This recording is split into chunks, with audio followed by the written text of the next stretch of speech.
Chapter 2 polynomials का example number 2 है, find the zeros of the quadratic polynomial x² + 7x + 10 and verify the relationship between the zeros and the coefficients. ठीक है भैया, हम पास क्या दे रखा है भैया पॉलिनोमियल, उसको हम लिख देते हैं f of x equal to दे रखा है x² + 7x + 10 यहाँ पास दे रखा है। ठीक है, अगर मैं इसको थोड़ा सा ब्रेक करता हूँ और इसके रूट्स निकालने को जीरोस निकालने की कोशिश करता हूँ तो इसके जीरोस कैसे निकलेंगे, x² प्लस में इसको मैं देखूँ तो 5 और 2 में देखूँ तो 5 2 10 होता है और 5 2 कितना 7 होता है, तो 5x प्लस में 2x, ये मेरे पास प्लस में 10, तो यहाँ पे देखोगे तो 5 × 2 10 हो रहा है और 5 + 2 क्या 7 हो रहा है, मतलब बिल्कुल सही है। तो इसके जीरोस हम निकाल सकते हैं, x कॉमन लिया तो x + 5 बचेगा, इधर मैं अगर 2 कॉमन ले लेता हूँ तो x + 5 इधर बचेगा।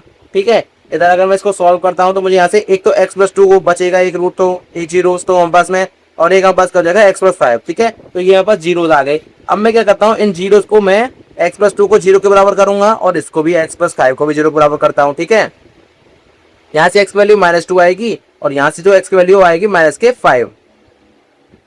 ठीक है, तो अब दो जीरोस है वो आ चुके हैं, इसको मैं अल्फा कह लेता हूँ, इसको मैं बीटा कह लेता हूँ। इतनी बात समझ आ रही है, ये पास में अल्फा है और ये बीटा है। अभी तक हमने जीरोस निकाल लिए लेकिन हमें उनके वेरीफाई करना है रिलेशनशिप को जीरोस के और कोफिशिएंट्स के बीच का। अब वो क्या होता है उसको सिंपल समझो, अगर आपके पास कोई भी एक पॉलिनोमियल है, मैं लेट्स से ये पॉलिनोमियल है आपके पास में, ठीक है, और वो पॉलिनोमियल क्या है ax² प्लस में bx प्लस में c है और इसके आपके दो जीरोस है, अल्फा है और बीटा है। ठीक है, तो इसके जो कोफिशिएंट से आपको रिलेशन कैसे करेंगे, तो यहाँ पर आपको कुछ नहीं करना, आपको ये दोनों इसके क्या है, इसके दोनों जीरोस हैं। ठीक है, अल्फा बीटा, तो अल्फा प्लस बीटा को ना आपको क्या लिखना होता है, माइनस के b/a एंड अल्फा बीटा इन दोनों का प्रोडक्ट क्या होता है, वो होता है c/a। तो आपको ये चीज बराबर करनी है, यानी कि अल्फा प्लस बीटा, आपने अल्फा बीटा की वैल्यू निकाल ली, आपको -b/a के बराबर दिखानी है। अगर ये है तो वेरीफाई होगा, साथ ही अल्फा बीटा को आपको c/a के बराबर दिखाना है। अगर ये दोनों चीजें वेरीफाई होती हैं तभी आप कह सकते हो कि जो हमारा जो रिलेशन था कोफिशिएंट्स का और उनके जीरोस का वो हम वेरीफाई कर पाए। ठीक है, ये चीज हम करने वाले हैं यहाँ पर, वेरीफाइंग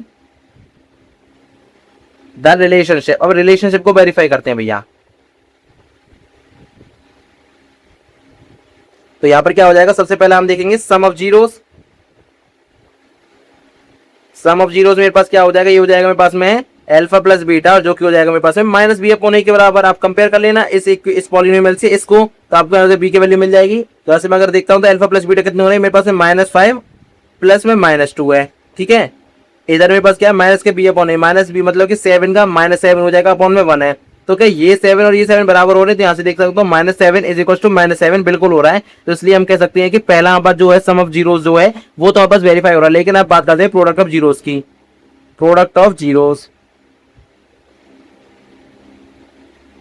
ये क्या हो जाएगा, ये हो जाएगा अल्फा बीटा जो कि हो जाएगा c/a के बराबर। अल्फा बीटा यानी कि भैया -2 इंटू में -5, ये बस किसी बराबर चाहिए 10/1 के बराबर, तो -5 प्लस हो जाएगा तो 10 = 10 हो जाएगा। ये भी वेरीफाई हो रहा है, इसका मतलब हम कह सकते हैं कि हमने वेरीफाई कर दिया है कि जो जीरोस हैं और जो कोफिशिएंट्स हैं उनके बीच का जो रिलेशनशिप है हमने हमें वेरीफाई कर दिया, तो हमारा आंसर अब हो चुका कंप्लीट। तो यहीं पर हम लिख देंगे आंसर। ठीक है, तो पहले हमने ये किया, फिर इसके बाद हमने वेरीफाई किया रिलेशंस को। हमने पहले जीरोस निकाले हैं, ये बस क्या है, जीरोस हैं, जीरोस निकाल लिए, उसके बाद हमने वेरीफाई कर दिया रिलेशनशिप को। तो आपको इस तरह से पूरा क्वेश्चन सॉल्व करना, अच्छे से इस तरह से करोगे, पूरा एक्सप्रेशन लिखोगे तो आपको पूरे मार्क्स मिलेंगे, आपको कोई मार्क्स नहीं कटेगा।